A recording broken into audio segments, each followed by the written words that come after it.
What's up, folks? Welcome back to TacticalTortoise. My name is Trevi, and just a little bit of an off-the-cuff video today to talk about some leaks and rumors that are swirling around the community right now regarding some new models for the Space Marine faction, including one of them that may have been previewed in the recent 2023 trailer that I broke down in my last video. Now, the existence of these models has been rumored for a while, but the exact stats that they had, we did not know. These are the Brutalis Dreadnought, which is allegedly a Redemptor Dreadnought refit for more close combat-oriented fighting, and the Primaris Desolation Squad. Anyway, let's talk about some stats, starting with the Brutalis Dreadnought. Now, this is the one, interestingly, that we don't have a photo of. We don't have any idea what it's going to look like, but again, allegedly, it's supposed to be a Redemptor Dreadnought with different weaponry. And the existence of this unit has been rumored for a while. According to this rumor, which alleges to be early playtest document, these are a fast variety of the Redemptor Dreadnought with move 10, otherwise same stats as a Redemptor Dreadnought, 3+ weapon skill and ballistic skill, Strength 7, Toughness 7, 13 wounds, 5 attacks, 8 leadership, and a 3+ save. Theoretically, this will be without Armor of Contempt if, of course, the rumors to the data slate changes coming out on January 15th that we talked about last week are correct, although hefty grain of salt on that. Now, I'm pretty suspect of the equipment that this thing has because it sounds like a lot. Twin Icarus heavy stubbers, so an anti-air stubber emplacement probably on the top of the canopy, I'd imagine. 2 heavy bolters, these would probably be inset into maybe the heavy stubber mounts where in Victor Warsuit has them, or the grenade mounts where they are on a Redemptor Dreadnought. 2 auto bolters, these are going to be built into the fists like we see combi bolters in similar weapons, especially in other dreadnought varieties like Contemptor Dreadnoughts, alongside those 2 fists being Brutalis fists. Now, the Brutalis fists have basically the same profile as we've seen in other Redemptor Dreadnought varieties. They are 2x strength, so strength 14 with no buffs, AP3 for D3 plus 3 damage. Now, these have the ability to be replaced with a Brutalis Talon. A Brutalin, if you will. And again, take this with a hefty grain of salt because I think the trade-off here is kind of absurd. The only thing that you lose here is the 2 auto bolters. The Talon allegedly has the same profile as the fists with AP4 instead of AP3 on the big melee attack, and also has the Lightning Claw ability to reroll wounds. It also has a Strength 7 AP3 1 damage sweep attack that doubles its attacks made. With Shock Assault, that means you would be swinging 12 times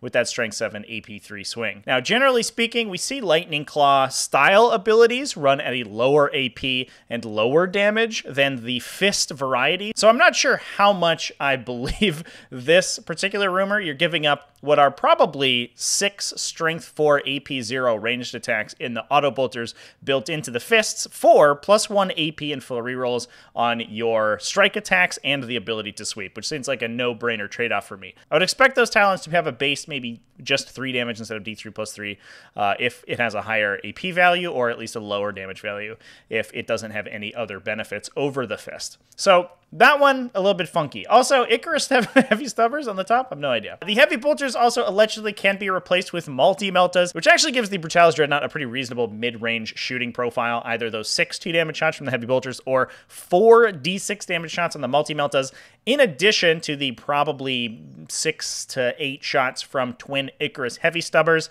and potentially 6 shots from the auto bolters as well. This is feeling like a very Invictor-style profile where it has just a ton of 1 or 2 damage little attacks there, as well as a pretty decent melee profile. Overall, this seems like an incredible addition to any army that's trying to rely on dreadnoughts.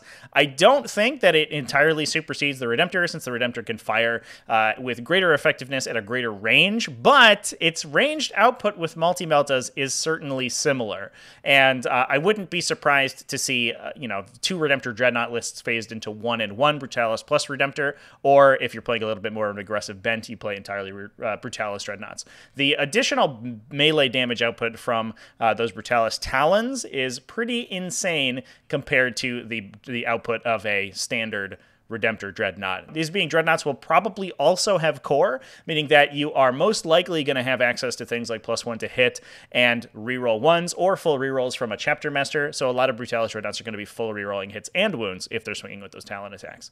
So overall, seems pretty strong. Now, let's talk about the next one, the Desolation Squad. Allegedly, these are the rocket launcher Primaris Marines that we saw in the recent preview video. These are core Primaris infantry, and like Devastators, have the Signum ability. You can have the squad leader point at one model in the unit to get a 2+ ballistic skill. The unit's going to have a normal Primaris stat line, 6-inch move, 3+ weapon skill and ballistic skill, toughness and strength of 4, 2 wounds, 2 attacks, 3 on the sergeant, leadership 7 or 8 on the sergeant, and a 3+ save. They are brought in units of between 5 and 10. The leaks are a little unclear, so I'm not 100% sure if these are going to be a single weapon with multiple fire modes, different weapon options that the unit can take a la Hellblasters, but I'm going to go ahead and talk about all the profiles at once. I think, just based on what the rumors look like, I believe that there are 2 different weapon options in here. Now, the standard launcher, I think, is broken down into a Castellan launcher, which is a 36-inch range, heavy D3 shot, strength 4, AP0, 1 damage, indirect blast weapon. I believe that this also can fire either frag or crack missiles out of that launcher with a 48-inch range, heavy D3 +3 for the frag at strength 4, AP1, 1 damage, and a blast. Although importantly, losing that indirect, as well as super frag, which is a 1-shot, strength 8, AP3, D3 +3 damage shot. The other weapon option it looks like the unit has is a Vengeance Launcher. Now, I kind of got excited when I saw the leak that the Vengeance Launcher would be the one from Space Marine, which is a grenade launcher, but for those keeping track at home, the Castellan Missile and the Vengeance Missile are the 2 missile options for the Whirlwind. So I think that the 2 possibilities for this thing's weapon are either that the Missile Launcher has 4 potential fire modes it can shoot, either a Castellan Missile, a Vengeance Missile, Frag Missile, or Crack Missile, or it can mount a Castellan Launcher, or a Vengeance Launcher, or a standard missile launcher that has frag or crack. I'm not sure. The leaks have no indication, but I'm sure we'll find out. If it is the case that the Castellan Launcher is a separate selection, it probably has some hidden role that we're not seeing in these leaks to differentiate it from the Vengeance Missile, which would be significantly stronger. The Vengeance Launcher profiles a 48-inch range, heavy D6, strength 6, AP1, 2 damage, blast, indirect fire weapon. Now, there's a lot of question marks in this unit. First off, the points value is going to change significantly, I think, how it gets valued. And if the indirect fire debuff sticks around in the upcoming data slate, I think that these are going to change significantly. I imagine that it will stick around, but that debuff does give them -1 ballistic skill and improve the armor characteristic of a target that you're shooting as long as no one in the attacking unit has line of sight to anyone in the defending unit. That makes the relatively low AP value of the indirect fire weapons that this squad can take pretty hamstrung.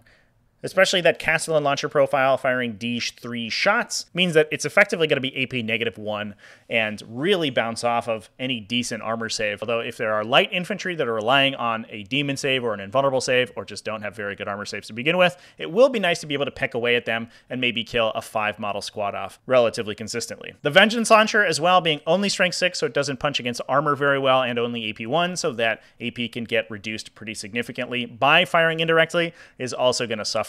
But that said, if the points value of these guys is right and they end up being a relatively cheap heavy support option, they could actually be an interesting include. Although if they're pointed anywhere around something like a Firstborn Devastator squad, they're going to be competing against weapon profiles like Multi-Melt does, and I really don't see these guys winning out in that comparison. Again, the weapon profiles that they have are super weird. I'm not really sure what to think of them, but if they are cheap enough, it could be a fine include. Anyway, that's it for me today, everybody. Just a super quick video to talk about these latest leaks that got posted up in my Discord server. Big thanks to everyone who watched all the way to the end of the video, supports the channel over on Patreon at patreon.com/TacticalTortoise. YouTube channel members, Twitch subscribers, all you people are great. I love you. Remember to keep it classy, folks, and have happy wargaming.